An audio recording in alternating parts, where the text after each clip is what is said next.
Alright then, lads, welcome back to Cossy's Arsenal podcast. My name is Cossy. Good morning, good afternoon, good evening, wherever you are in all parts of the world. It's a beautiful weekend. It's a beautiful Sunday. It's the first day of the 50th month of the year. That is May. Happy new month, lads, and I hope you guys continue living in perfect health. I'm back again with another transfer episode. We're gonna be discussing and speaking Darwin Nunez back on the transfer radar for Arsenal. We'll discuss Boubakary Kamara, Tielemans, Jonathan David, and Eden Hazard. What is the latest around all those names, especially in terms of links to Arsenal Football Club? Our like target on this video is 250 likes, so make sure when you watch, when you get involved in the comment section as you answer the quiz, make sure you also leave a like on the video. Thank you so much. Now, yesterday the question in the quiz was, how many Premier League titles did Arsenal win with Arsene Wenger from 1997 to 2018? And all of you literally got it right. It was 3. We won 3 of We've actually won all three of our Premier League titles under Arsene Wenger. Despite the fact that we've won the league titles 13 times, we've only won the Premier League since 1992, only 2 times, and those times are only 3 times, sorry, and those times have come under Sir Arsene Wenger. I should call him Sir. But then the question today is an easy one, and I think it's one that's gonna really wash away every little controversy and all these things that you had in your mind. The question is, Arsenal have only been relegated once in their history. In which year did we go down? In which year were we relegated? A, is it 1888? Is it 1913? C, is it 1991? Or is it D, 1822? I will give you a clue at the end of the video, but why I wanted this question, really why I chose it, is because many people always keep on saying Arsenal have never been relegated. Arsenal were relegated. So the truth is that Arsenal were relegated once, but the reason as to why many people think we were never relegated is because we did not play any kind of qualification to come back to the first division. Actually, Arsenal were relegated, and after the World War, we were promoted to the first league for the first division again, without playing in the championship, what you would have called the second division then. So that is why many people think we were never relegated. But of course, we were relegated, and by then we were called Woolwich Arsenal. For now, let's get to the content. Let's start off with reports from Football.London that Arsenal will try to break the bank for Darwin Nunez. Now, Football.London is saying Darwin Nunez is back on the radar for Arsenal. Actually, to my feeling, when I read the story, it shows that he has never been off the radar for Arsenal Football Club. Arsenal have always been interested in the player. They've always wanted the player since January, as reported by Fabrizio Romano. So he's never fallen off the list of our targets. Although we are talking about players like Tammy Abraham, we are talking about players like Victor Osimhen, Darwin Nunez is still a priority signing for Arsenal come the summer. And according to Football.London, we can only get Darwin Nunez. We can only try to get Darwin Nunez if we qualify for the UEFA Champions League. I think it brings out the idea of what Edu was talking about, that where we finish is going to determine what part of the plan do we execute and how we execute the plan. If you finish in the Champions League, then the likes of Darwin Nunez are going to be the priorities. If you finish out of the Champions League, probably you go to the Europa League, then the likes of Tammy Abraham are going to be the priorities. So according to Football.London, Arsenal are ready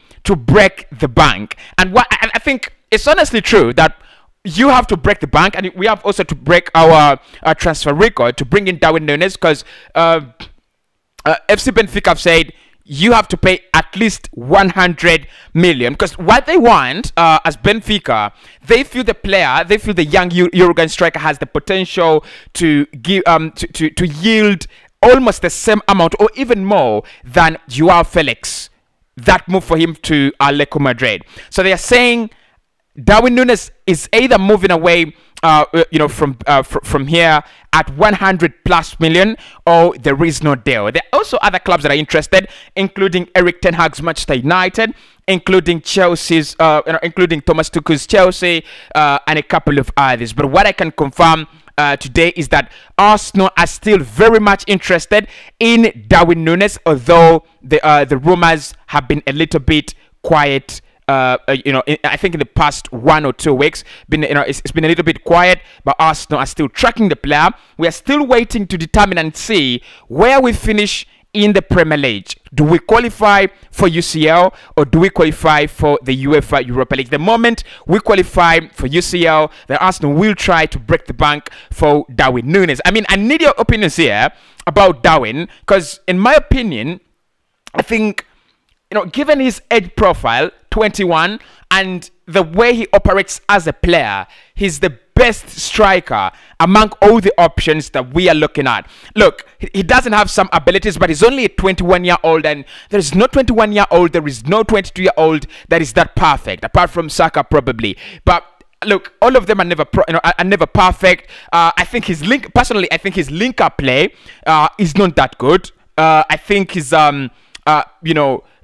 coordination with the other players up front is not yet that good. But when it comes to scoring the goals, when it comes to being a finisher, when it comes to providing those runs off the shoulders for players like Martin Odegaard and Saka to feed the balls through, when it comes to applying pressure to the opponent's defense, when it comes to adding extra levels of quality to a team like Arsenal, he is the man. And I've already said it about Darwin Nunez, and I cannot change my mind about him. For me, he's one of the best young strikers in the world right now. Look, on 99 Sport, today I'm going to be ranking our striker targets. And I'm going to tell you, lads, this is like a leak, right? This is like a leakage, right?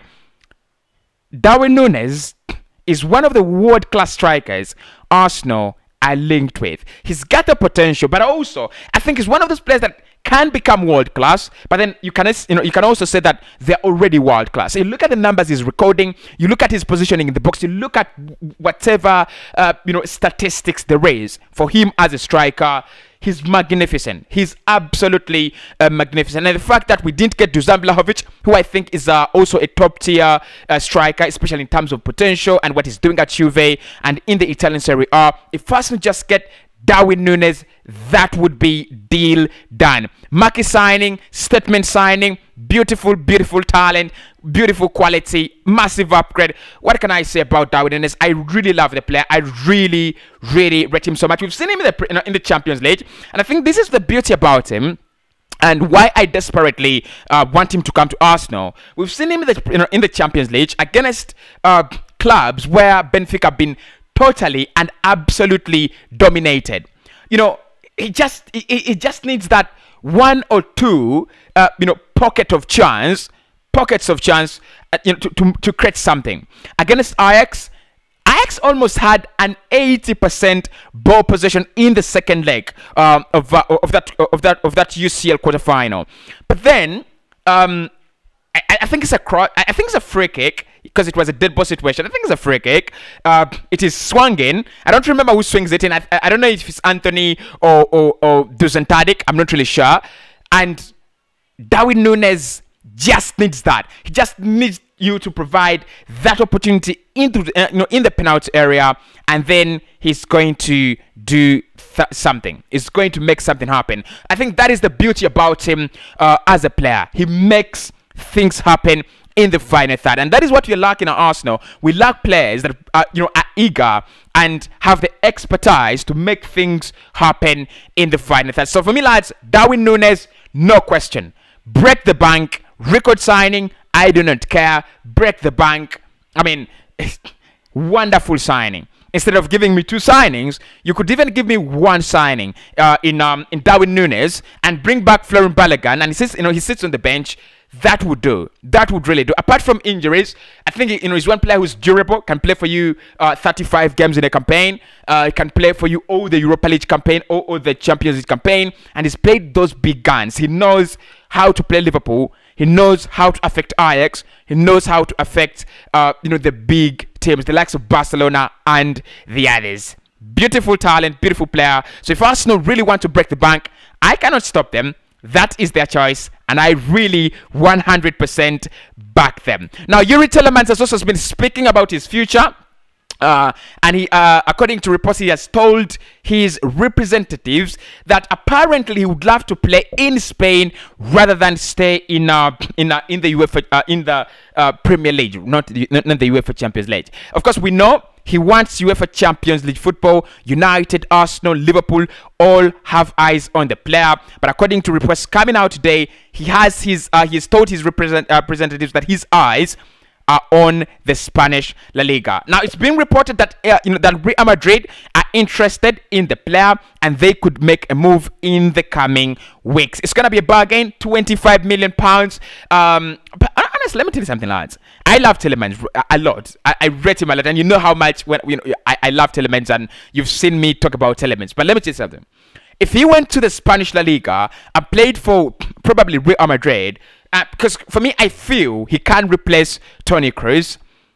He's got that mobility. He's he's super mobile, and then he's very, very active. He's got that vibe around him, and he's also athletic to me. He's very, very athletic, and his passing is very, very late. So if he plays for Madrid, if he goes into that Madrid team, and probably waits for 1 or 2 seasons for Toni Kroos to make way, and then he plays with the likes of Eduardo Camavinga and Casemiro. I don't know, but I just feel like that league could even affect him more, better, positively. Because look, the problems, his problems are when he loses the ball, especially in a league like the Premier League.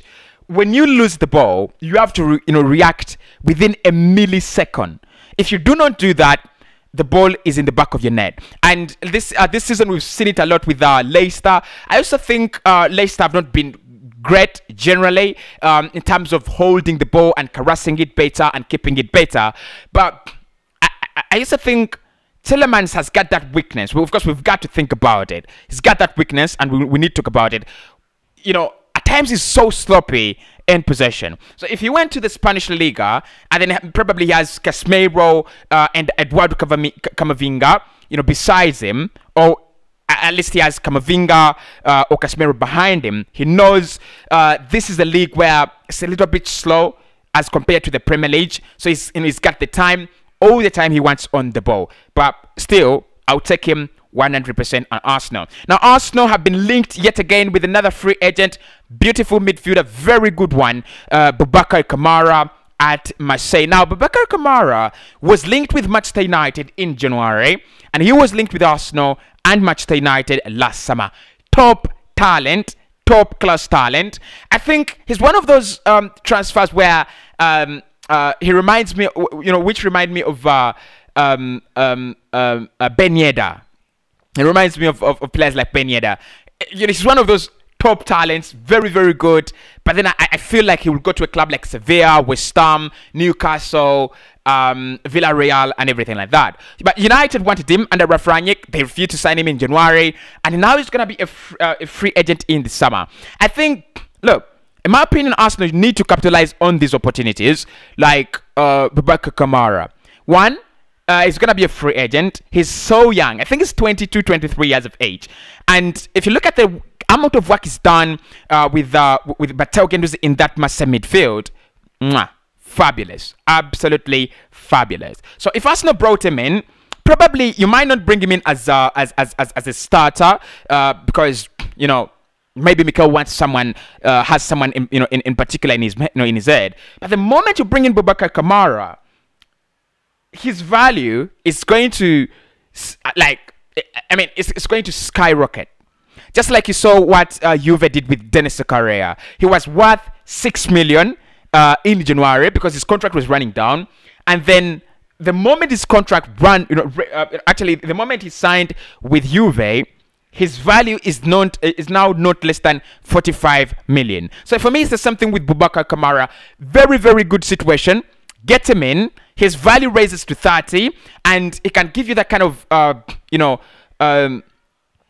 security around Thomas Partey, who never ceases to get injured. So you know, if Partey is out, you have Boubacar Kamara there. And of course, in the Europa League, in the UEFA Champions League, in those games where you feel probably it's the last game in the group, and you've already got enough points to make you lead, and then you need some kind of squad rotation, he can't come in. But then also, if he comes in and things don't work out, and then he signed a 5-year contract, within the second year, you could just move him on for around 20, 25. That is free profit. That is easy free profit. So for me, Boubacar Kamara would be very, very good there, both financially for Arsenal, but also on the pitch as well. Now, Jonathan David as well has opened up about his future. This will be the last season he plays in the French Ligue 1, and this is the last season he will be playing for Lille Metropole. I think Lille Metropole do have quite a situation on their hands, because Renato as well is going to be leaving, and Steven Botman is also going to be leaving. I think Steven was speaking about his future recently as well, and he was saying that, look, this is going to be the last season I play for Leo and in the French Ligue 1. He's going to be moving to AC Milan. But with Jonathan David, it's no longer a secret. My question is whether Arsenal are really serious about him, because it's now it's now on our end. I've not seen any more. I've not seen very many serious clubs about Jonathan David. I've not seen many, and I don't rate him that much. Right? So the fact that Arsenal are keeping a low profile about Jonathan David, because we know Mikel Arteta appreciates him, but we're still keeping a low profile in terms of rumors and links, which is a little bit giving me some kind of joy. And the other thing that is not giving me any joy today, this Sunday, is Eden Hazard. Hazard back on the radar, back in the rumors for Arsenal. Now look, Eden Hazard, nostalgically, is one of the best players I've seen in the Premier League, nostalgically. But realistically, at the moment, I think it's like when you had a crush on someone who was very, very probably very beautiful, and then at some point in time they are put on this kind of ugly weight, and it's no longer attractive. I mean, it's easy to walk past them. I think that is Eden Hazard. Just walk past him. As simple as that. And I'm not even gonna discuss this story. For me, Arsenal, Eden Hazard, walk past him. Honestly, walk past him. Go for Joao Felix. I'll be okay, because with Joao Felix, yes, he's not made it at Atletico Madrid yet, but he still has some 7 years to prove that he is that good. But with Eden Hazard, 2 years. And then it's going to be, oh, guys, my boots are in the air. I'm tired of football.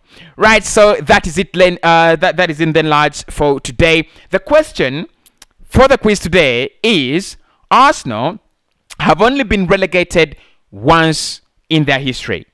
In which year did we go down? In which year were we relegated? And A, was it in 1888? B, was it in 1913? C, was it 1991? And D, was it in 1822? I will be providing a series of Arsenal history and a couple of those videos. They take time to do, but they're good videos to teach you more about Arsenal and teach myself about the club as well. Now the clue on that I don't know if I should just give you a clue, a tip on that question. Okay, so the clue is that Arsenal were relegated just before the Second World War, right? And after the Second World War, Arsenal did not play in what would be in the second division or the championship. They were brought straight back up. That is the clue. Hit the like button, subscribe to the channel, and Cossy will speak to you later as we react to our game against West Ham. I hope we win, and people, I hope we win. Obviously, I'll do my match reactions. My match analysis will be coming up as well, and obviously more content on Cossy's Arsenal podcast. Again, a very, very happy new month to all subscribers of Cossy's Arsenal podcast. We hope to reach 100,000 subscribers this year. And how can we do that? Not me, you guys do it. You hit the like button and you also subscribe. 250 likes is the target. Make it happen.